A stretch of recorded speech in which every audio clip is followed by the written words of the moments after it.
It's an extended intro, and then we'll actually let 11 or whatever. So are we starting with, I don't have the order, I'm so sorry.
Welcome,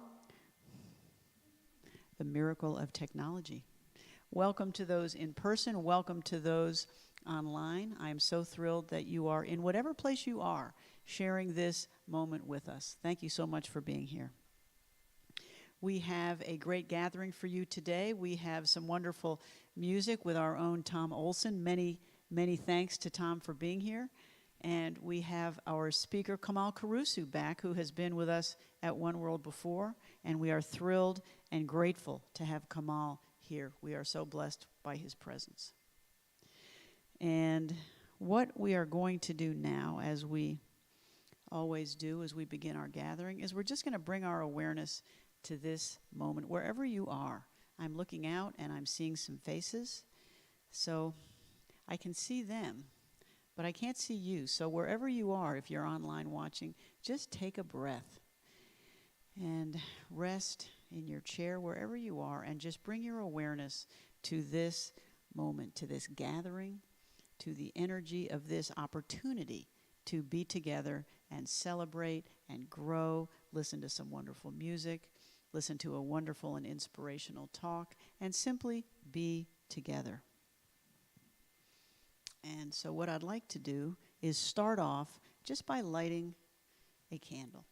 Because what it does is, by lighting this candle, we are reminded of the light of Spirit, the light of God that shines in each one of us.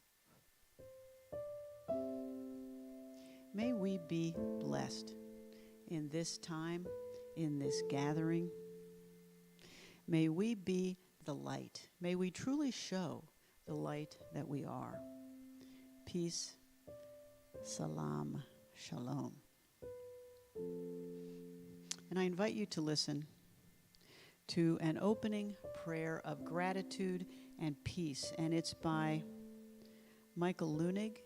And it's one of my favorite prayers. You may have heard it before, but I just feel it so truly sets the energy for who we are, for who we show up to be. So I invite you to listen. We give thanks for places of simplicity and peace. Let us find such a place within ourselves. We give thanks for places of refuge and beauty. Let us find such a place within ourselves. We give thanks for places of nature's truth and freedom, of joy, inspiration, and renewal, places where all creatures may find acceptance and belonging. Let us search for those places in the world, in ourselves, and in others. Let us restore them. Let us strengthen and protect them, and let us create them. May we mend this outer world according to the truth of our inner life. And may our souls be shaped and nourished by nature's eternal wisdom. And so it is. I think my favorite line in that one is, may our souls, or may we mend this outer world according to the truth of our inner lives. And what that truly shows is that we do that. We do shape our outer world by the truth of what we project from our inner souls, our inner lives. So with that, what I would like to do right now is introduce to you Kamal Karusu. And I know that those of you who have been with One World for a while know Kamal. He has been with us before. And I got to tell you, I look on YouTube and I look at the talks that we have had, and YouTube reflects how many hits each talk has had. That can be a sobering experience. But getting past that, some of the talks with the highest hits are Kamal's. And he's just a wonderful, inspirational speaker. He is a lifelong Sufi, born in Turkey. He came to the United States as a teenager. He received a BS in computer science from Georgia State, and he started a software development company where he still serves as president. He's on the board of several nonprofits. Back in October, he did a workshop on Islam and Sufism for Zeitgeist, which is an organization that we are in partnership with for an upcoming event later this month. And he is also on the board of Istanbul Center and Atlantic Institute, where he currently serves on that board. He also volunteers a great deal for Interfaith Dialogue, around Atlanta, and we are so thrilled to have Kamal here. So, Kamal, I invite you up, and I will sit down and give you the podium.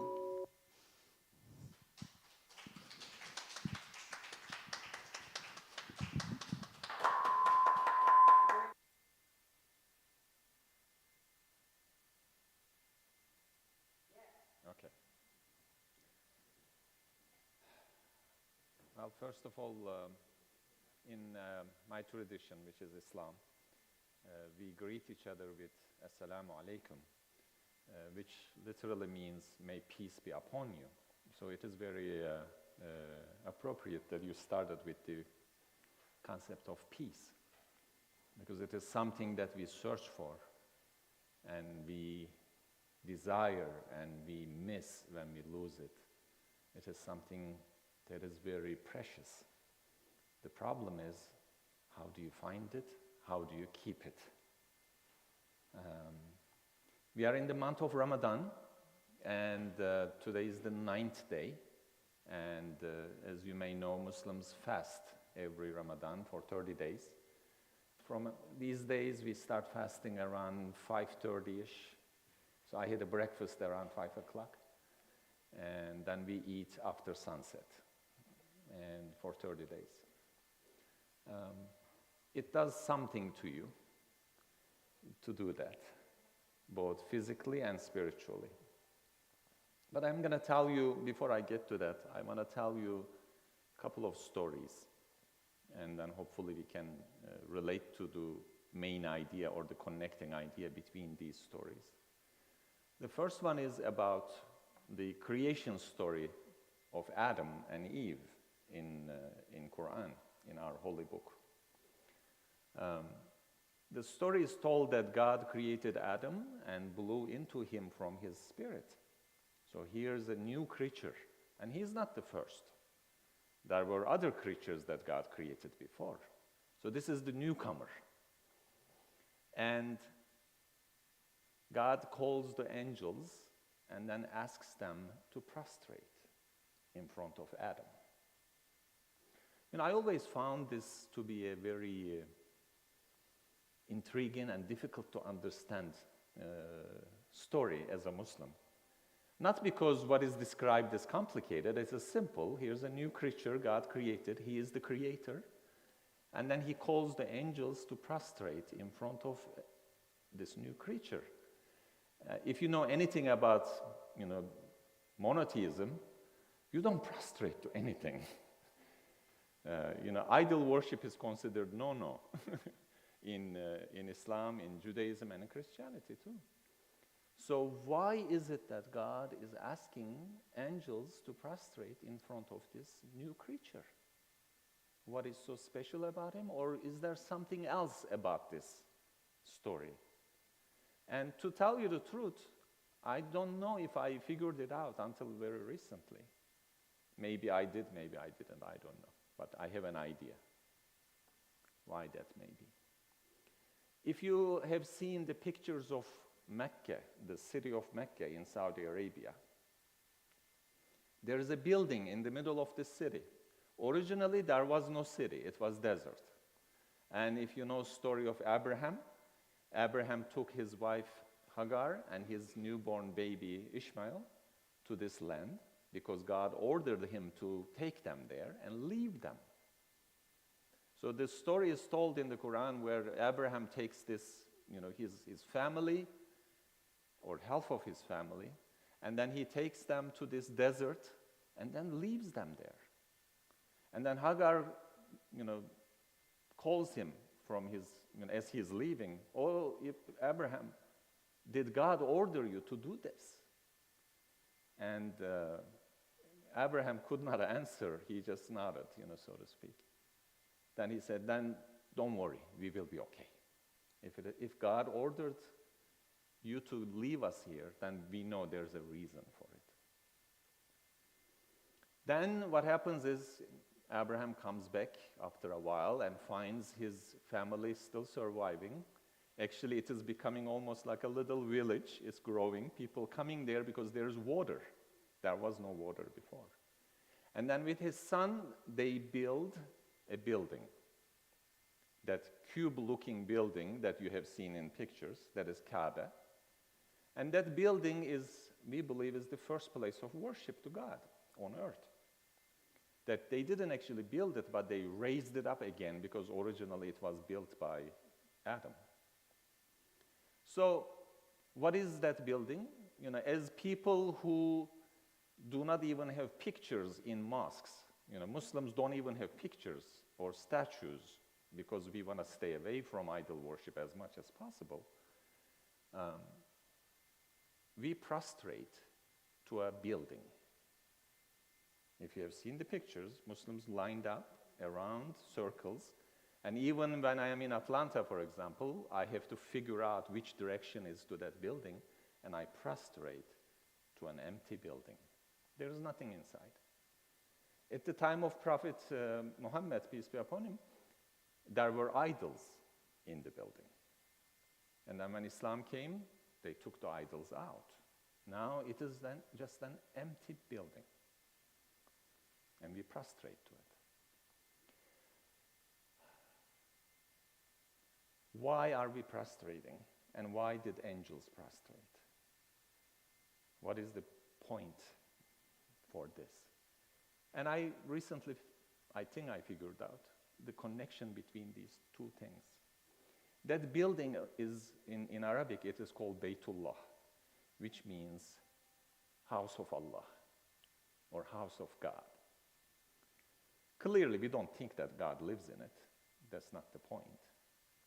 The point is that this is a special place. And when we are prostrating towards this building, we are prostrating towards God. So why did angels prostrate towards Adam? Could it be that he is carrying something inside of him that is worth prostrating? Not him. Just like the building is not worth prostrating to. So what is the similarity between these two? This brings me to the third story, so to speak. And that is a saying that our prophet, peace be upon him, has told us. He reports as God speaks. He says, God says, I did not fit into the universe. It is, land and the sky, it is too small. Not that God has any size or dimensions. That's not the point. God says, I do not fit into this universe, but I fit into a believer's heart. And some people even call the human heart Baytullah, house of Allah. So what is the similarity between that empty building and human heart? When Adam was created, he knew nothing. He only knew what God taught him. He was empty. He had no ambition, no desires, no sin, nothing. He was empty. So that place within him that is worth calling house of God was empty.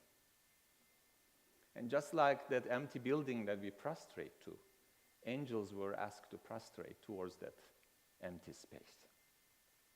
Because we are told as Muslims, that is where God fits. It is his house. So what is that got to do with Ramadan? In many ways, Ramadan is about emptiness. Empty stomachs. You get very hungry towards the end of the day. And then through that empty stomach, you start actually trying to achieve an empty mind. The clutter is gone. You are not worried about anything because we are just, one of the best moments in Ramadan is when I tell my daughter, she's 10 years old, I say, let's sit at the table like 5-10 minutes before the time to break our fast. We sit at the table and we look at the food and don't touch it. There is this emptiness. All other concerns are gone. Now, Ramadan is a way of achieving that empty heart. Because if that heart is filled with things, as they say, tree is a crowd. In human heart, tree is a crowd. There is only enough space for you and your Creator. And nobody else and nothing else should be in there. But how do you get there? Our Buddhist friends, they talk about emptying the mind. I think that is like a halfway marker. First you empty the mind, and then you empty the heart. I think it is more difficult to empty the heart. Things we love, things we are concerned about, things we worship.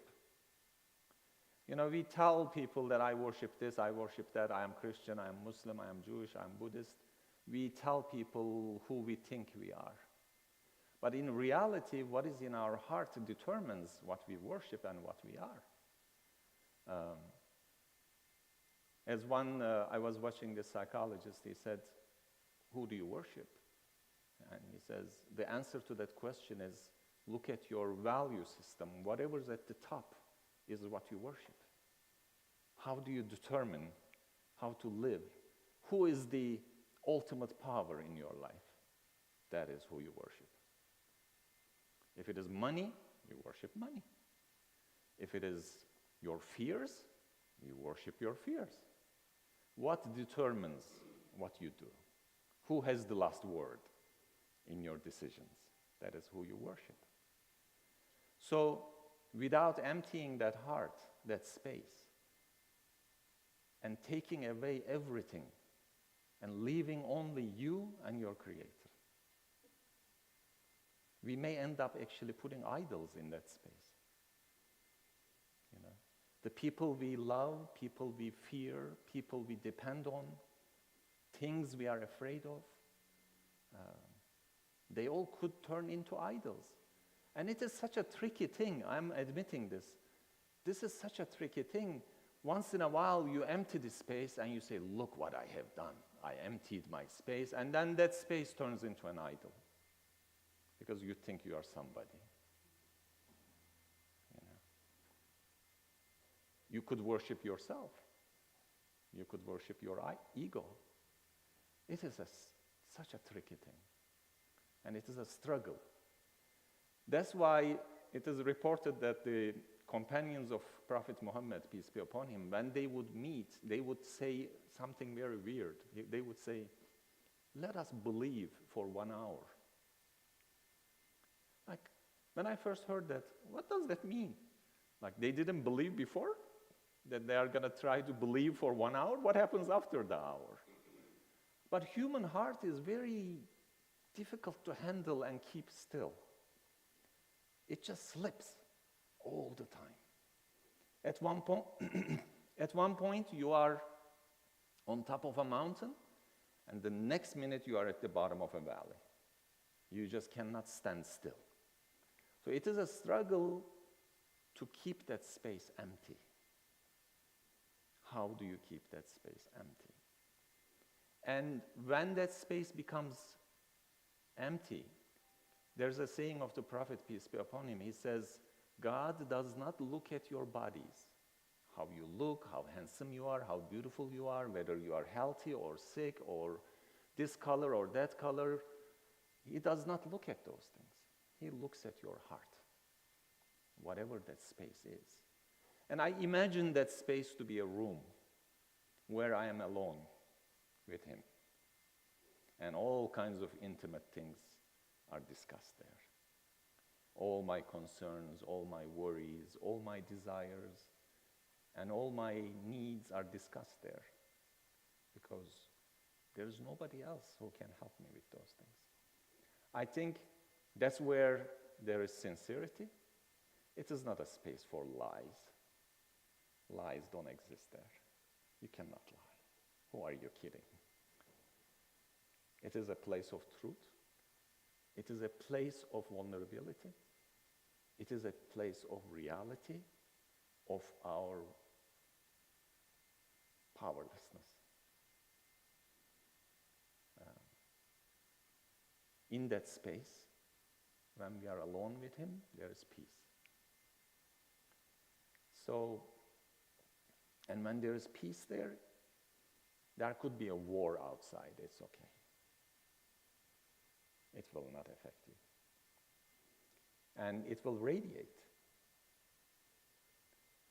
And me, I'm always trying to get into that place and find it cluttered with things. Cluttered with my ego, cluttered with my stubbornness, cluttered with things I want and I need, I think I need. In reality, I don't need any of those things. I just need to be in that space. So Ramadan is an effort or a practice to get into that space.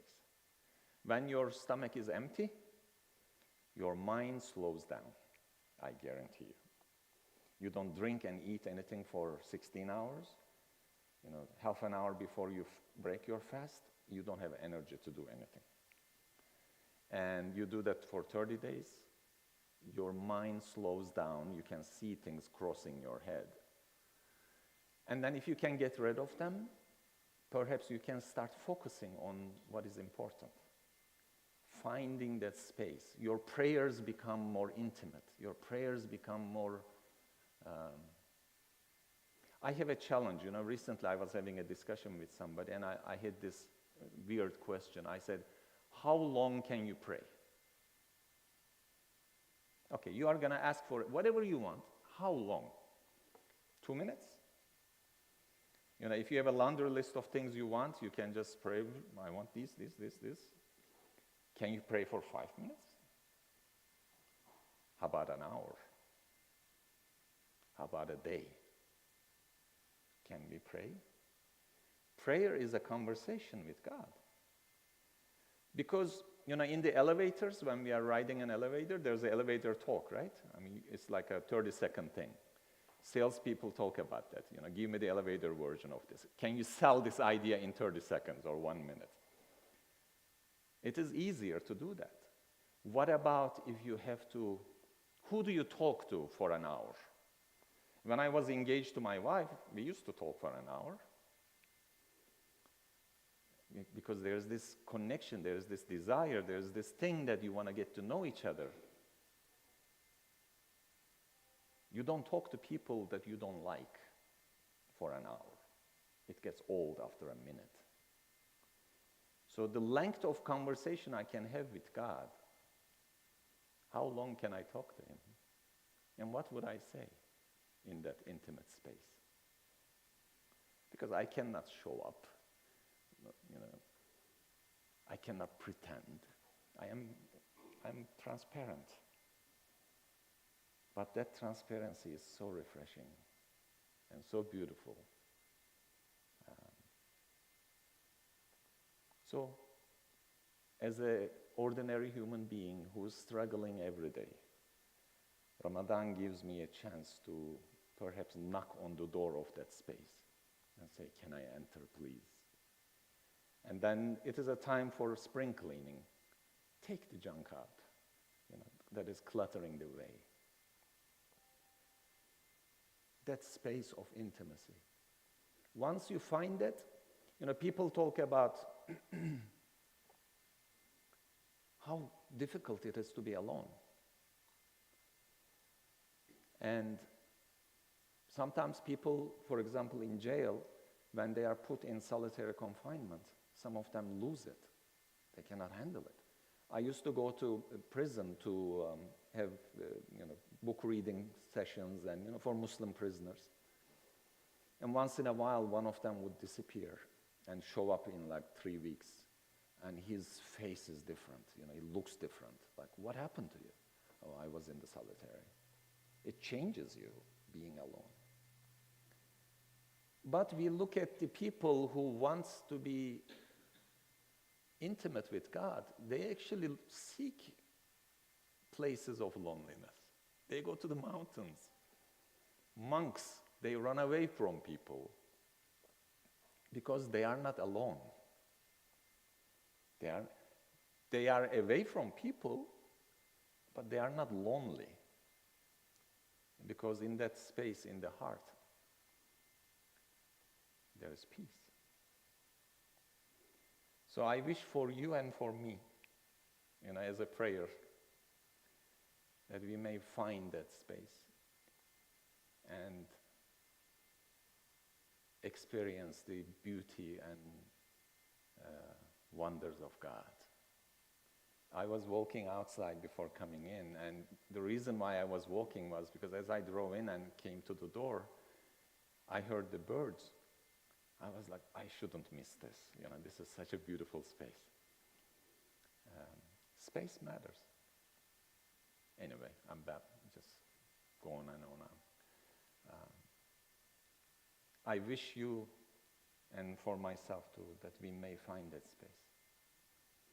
But only, you cannot find it by searching for it. But only those who search for it have found it. It is a gift. But we need to show little desire for it. It's like, me. Please. Anyway. I wish you a happy Sunday, and thank you for inviting me.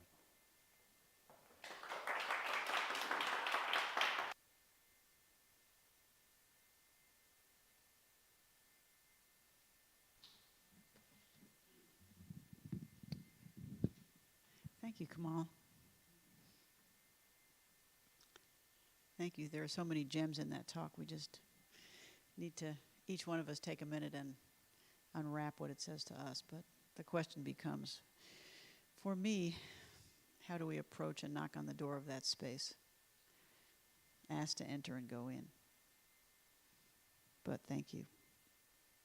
So appropriately, following up on that wonderful talk, this is our opportunity to come together in prayer for ourselves, for our beloved, for our community, for our world.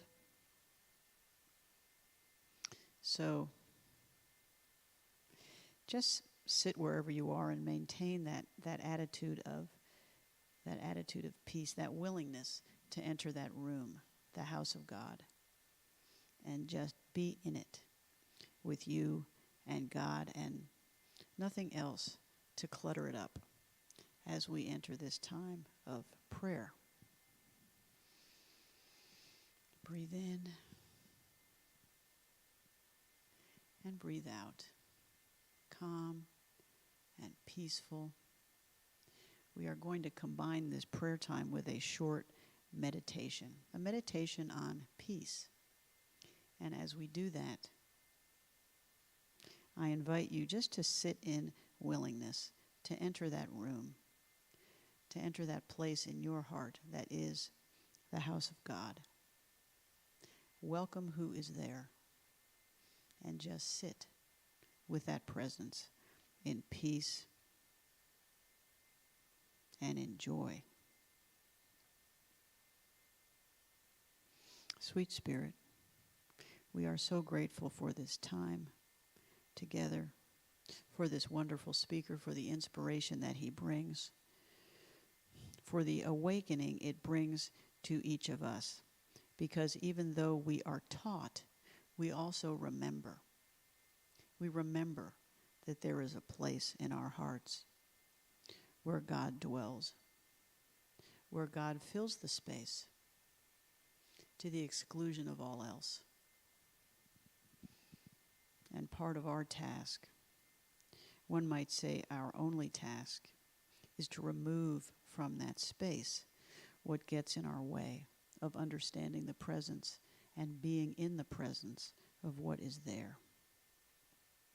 So we are grateful for all the inspiration and the wisdom and the hope and the light and the joy that we find on this journey, that we have found here today. We hold in our hearts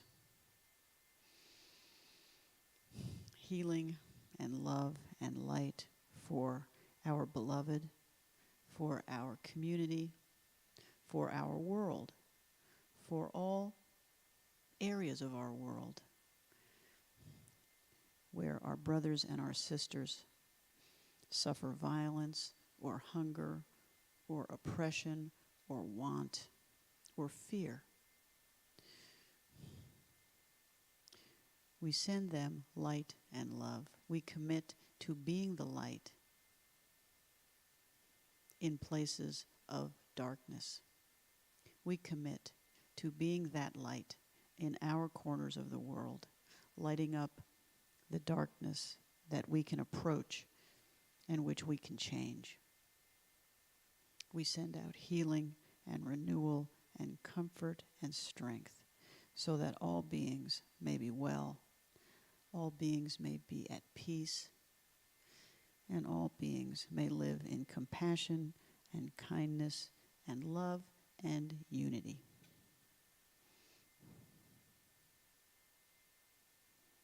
So let's just sit, and I'm going to step off the stage here. Let's just sit for the next few moments,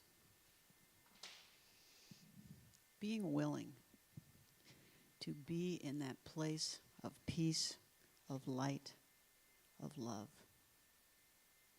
As we enter a period of silent meditation,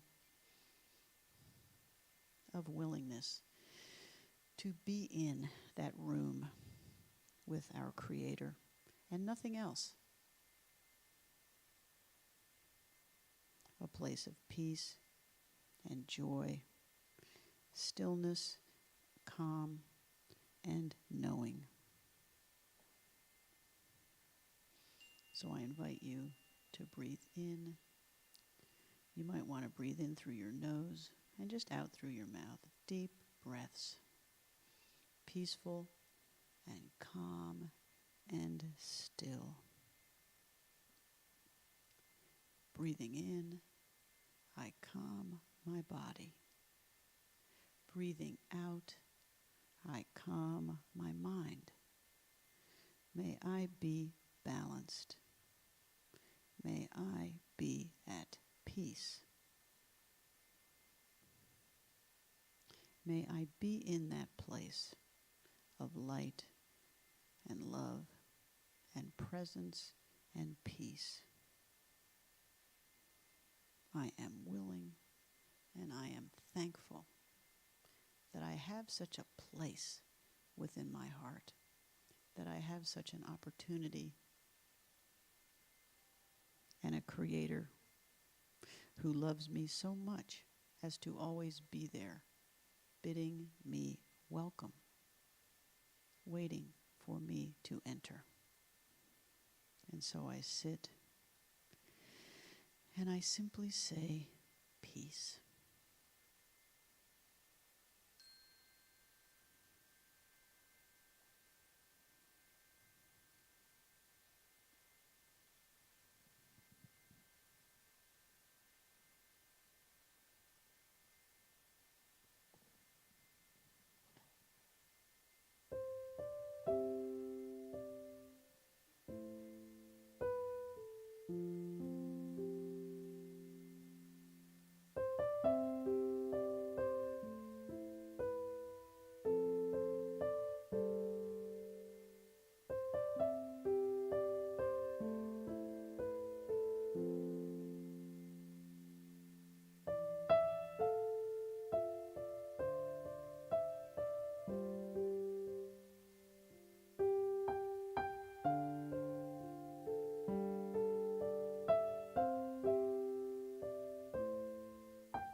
May we all be at peace. May we all live in peace. All beings, all beloved, may all be at peace.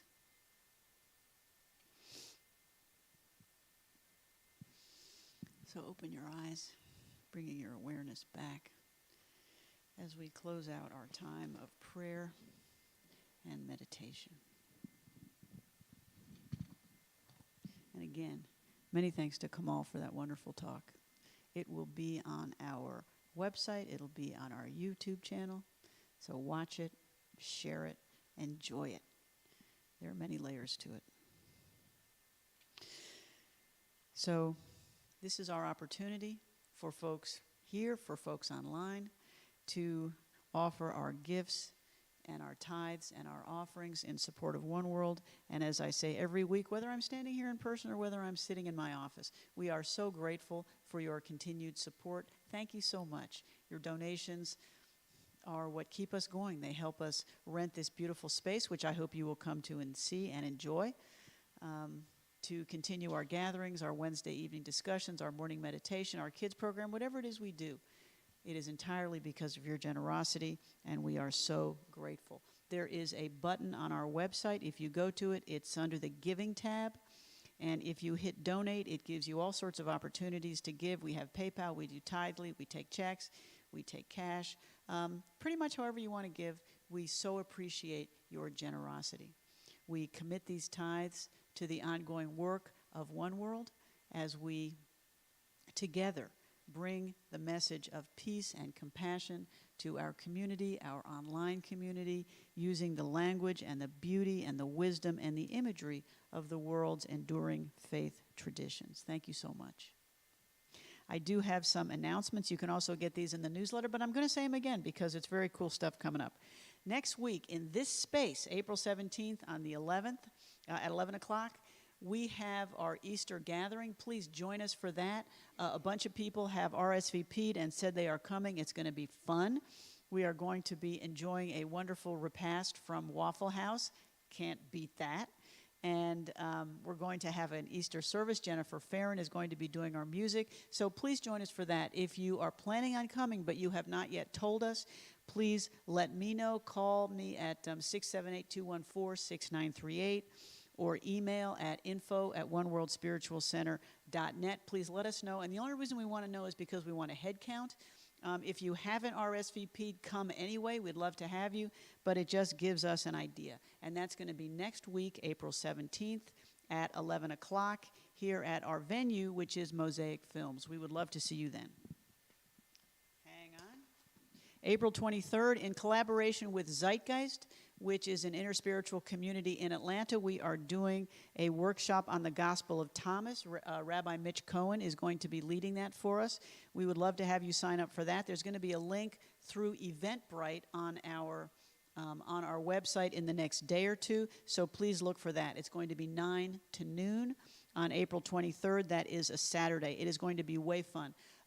About 10 days ago, Mitch and I did a podcast with Zeitgeist Executive Director Debony Morgan. That podcast is now up on the Zeitgeist website. I have the link. We'll put it on our website, so you'll be able to listen to that. Mitch talks a bit about what's going to be going on at that workshop. I talk a bit about One World, so it's way fun. I invite you to listen to that. On April 24th, we are back to an online service. I am going to have a conversation with Brian Perry. Actually, we pre-recorded it because I'm not going to be in town that day, but I can tell you, because we've already had it, it's a great conversation. So please join us for that. That is going to be on April 24th. That's going to be way fun for our online gathering. May 1st, Dr. Michael Semeka, who is an area teacher and writer and chiropractor, is going to be giving us a talk again online on deep healing. So please join us for that. And I also want to give a shout out and many thanks to Judy Tonesmeyer, who is doing such a fabulous job helping me identify and schedule speakers. Thank you so much to Judy for that.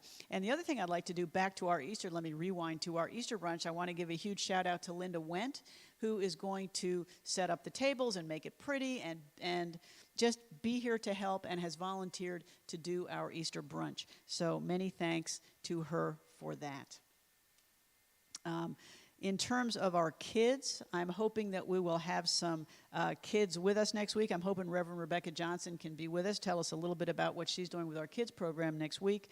But this week, she tells me, this month they are studying the faculty of wisdom. And so this week, her exploration today is on defining spiritual wisdom for yourself.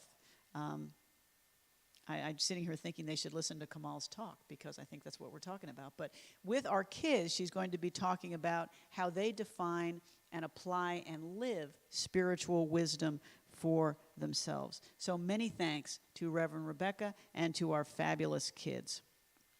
So again, we are approaching our conclusion. Many thanks to Tom. Many thanks to Kamal Caruso for being our fabulous speaker. Many thanks to those who came out and to you who are watching. And to